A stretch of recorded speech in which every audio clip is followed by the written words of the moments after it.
Loin d'être qu'une simple école, ce bâtiment était le résultat des économies, des privations et de sacrifices de plusieurs années.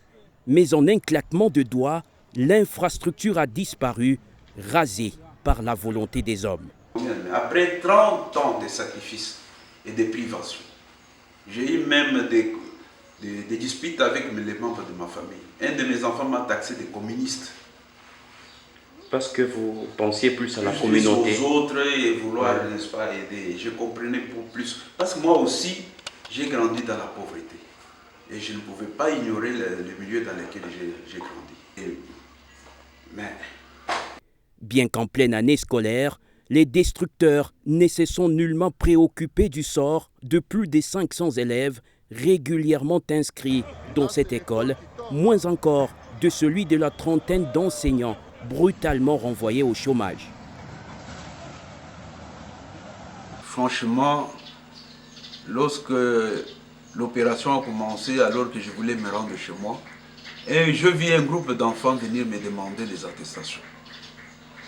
Et vraiment, ça m'est allé au cœur. Oh, on peut aller se faire inscrire, mais où est-ce que nous allons partir? Je leur ai dit, voilà, c'est l'État qui est responsable. Ces enfants ne m'appartenaient pas.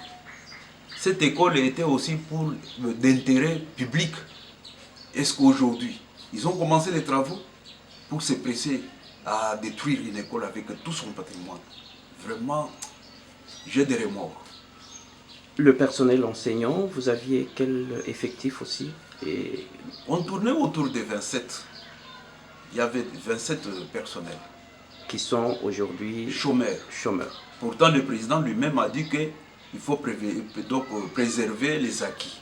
Très attendu et conformément à la loi, une indemnisation juste n'a pas suivi. Le promoteur septuagénaire affirme n'avoir reçu aucun rond jusqu'à ce jour. Du coup, l'infortuné ne sait de quoi seront faits ces vieux jours. Je suis au désespoir.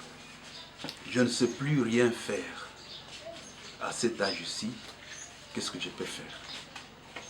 Et surtout que, étant chrétien, voir ce qui se passe sur le marché, il y a trop de mensonges, il n'y a rien qui marche.